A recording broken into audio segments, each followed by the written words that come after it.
If you look at what happened on the internet, for the first decade or so, phone companies absolutely hated it, right? So they wrote the propaganda for the media about how the internet could never replace phones, et cetera, et cetera.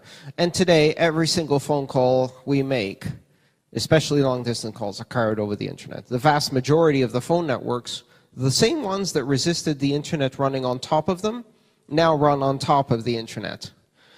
But what happened? Was it the largest telecommunication companies that adopted this first? No. It was actually the third tier of companies, the ones that could not compete with the large telecommunication companies, that could not compete with the capital, the access to legislatures, and the marketing budget. And they said, well, we can't play your game on your terms, but we have this internet thing, and we're going to use it to beat you out of the competition.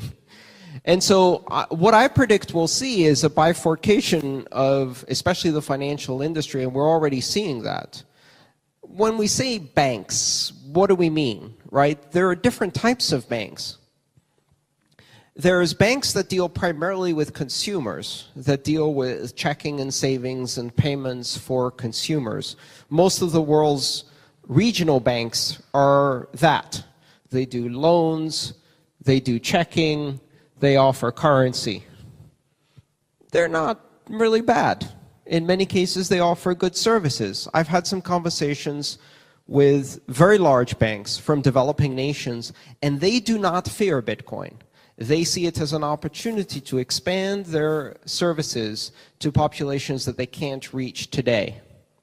And then there's the other kind of bank, the bank that really doesn't have customers. You'll notice that these banks are gradually dropping consumer accounts, and they're focusing primarily on investments and large concentrations of wealth and gaming the stock market and other international markets where they have significant advantage. And what do these banks do? They don't fund consumers or loans, because consumers and loans are not profitable, and they don't care about expanding their services.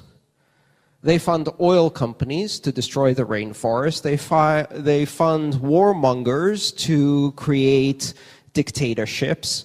And they fund other large corporations to create advantages. So those banks are going to have a problem with Bitcoin. In fact, they do, and you can see it in the way they speak about Bitcoin. To them, this is inconceivable. They are now going through what I call the 5 stages of grief. They started with denial. Bitcoin. Go play, you little hackers.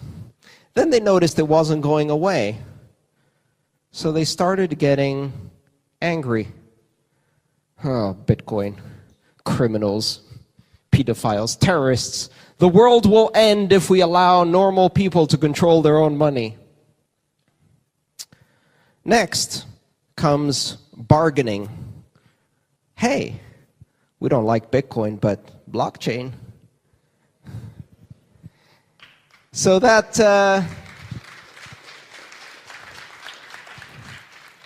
nice open, decentralized, borderless, peer-to-peer, open innovation, open access system you built, well, we can build one that is not open, not decentralized, not borderless, not open innovation, and not open access, that we control completely. Blockchain! And they're missing the point.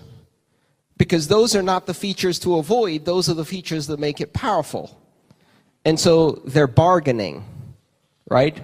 And I can tell you, it's not going to work, because blockchains suck at doing the things the banks want to do. Blockchains, in the use of Bitcoin with a decentralized consensus algorithm, are inefficient, because the inefficiency is the price you pay to get freedom. And if you don't care about freedom, why take the inefficiency? Install a database. And after bargaining comes depression. And this will be a financial depression, because more than 50% of the world is what they call the black market.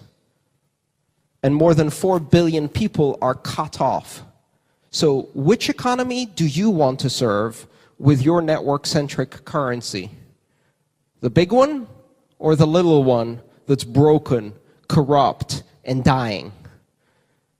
And that, in the end, will be the depression stage, hopefully followed by acceptance. And some companies are going to do very well in playing in the game of network-centric currencies, of using it to expand access and borders and be able to trade internationally and empower people. They will be the majority.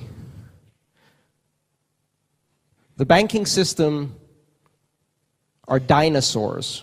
They operate on 70s technology. And you know, the dinosaurs have enormous contempt and disdain for the little furry mammals that are running around their ankles. And they spend some time squashing these little mammals that are insignificant. But there's a meteor in the sky. And once the dust settles, the mammals, we win. So this is a confrontational system, but not because we are confronting anyone. It's because we are creating opportunities that some do not want to see. When you reveal the truth at a time of universal lies, that is a revolutionary act. And the revolution in it is not what you say, it is the fact that you go against the lies. Bitcoin is doing that on a global scale today, and many of the other technologies that go with that. I don't look for confrontation, I look for inspiration and positive energy that we can create as community. The banks are really irrelevant in this conversation.